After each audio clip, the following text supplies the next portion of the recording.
Hello fellow anglers, my friends, your fishing expert is here, and today we're diving deep into the much anticipated fishing forecast for Friday, October 4th, 2025, across the incredible waters of Australia. Get ready, because this day is shaping up to be truly special, offering some fantastic opportunities, especially for those casting lines along the New South Wales coastline.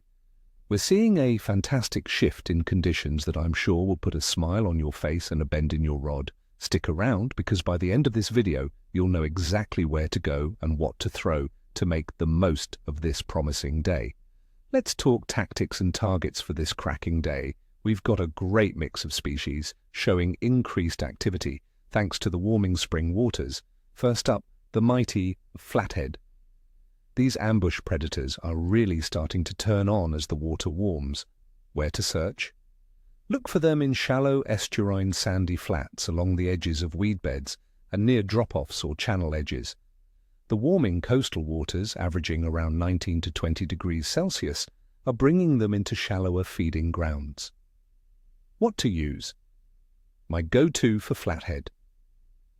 On a day like this is soft plastics around 3 to 5 inches, in natural colours like motor oil or pumpkin seed, jigged slowly along the bottom. For bait, fresh pilchards or live prawns rigged on a running sinker are deadly.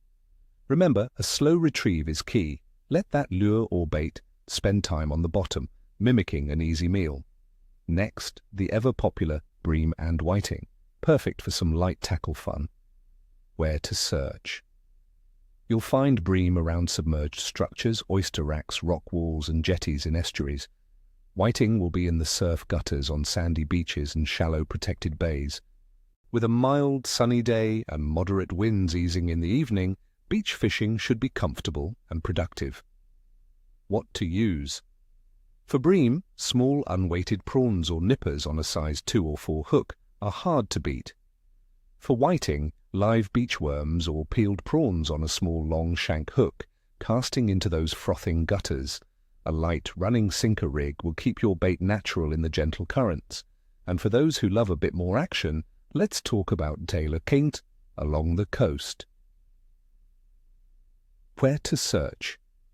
Head to coastal beaches, especially those with good gutters and deeper channels, or rocky headlands where they ambush baitfish.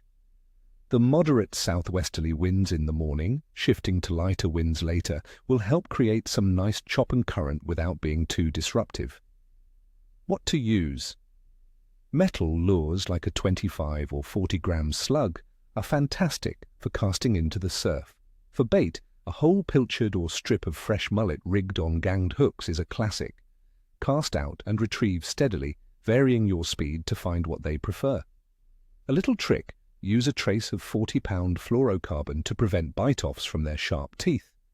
All right, let's break down the conditions for October 4th, 2025. Weather. For our friends in coastal New South Wales, expect a truly pleasant day. Temperatures will be comfortable, hovering around 18 degrees Celsius in the morning, climbing to 19 degrees at noon, dropping to 17 in the evening, and settling at 16 overnight. There's zero precipitation expected, making for a beautifully sunny day. The wind will start westerly at 15 to 25 kilometers per hour, turning southwesterly at 25 to 35 kilometers per hour in the morning, then easing to 15 to 20 kilometers per hour by evening. These mild, sunny and stable conditions, coupled with a steady atmospheric pressure, generally signal active feeding periods for many species. Water temperature. Across coastal New South Wales, the water temperature is firmly in the spring warming trend, averaging a lovely 19 to 20 degrees Celsius. This is fantastic news because it means fish metabolism is increasing, they are more active, and aggressively seeking food after the cooler winter months. This is exactly what we want to see. Moon phase. Today, October 4th, 2025, we are experiencing a waxing gibbous moon. The moon's illuminated surface is 91 to 94.94% and growing larger, meaning we're just a few days away from the full moon. Many seasoned anglers, myself included, believe that a strong waxing gibbous can lead to increased fish activity, especially around moonrise and moonset. This high illumination can influence tidal movements and encourage nocturnal feeders to be more active. Overall fish activity. Considering all these factors, friends, I'm giving the overall fishing assessment for coastal Australia, particularly New South Wales, a solid good to excellent.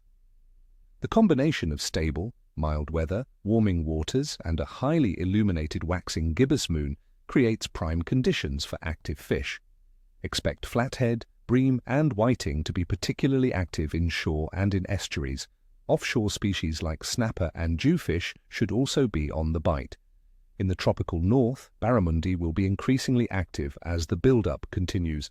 So, there you have it, my friends. Get out there and make the most of this fantastic day. I'm wishing you all tight lines and nippers in the bucket. If you enjoyed this forecast, hit that like button, subscribe to the channel, and tell me in the comments below, what are you hoping to catch this weekend, and what's your secret weapon bait or lure for spring fishing? Share your stories. I love hearing from you.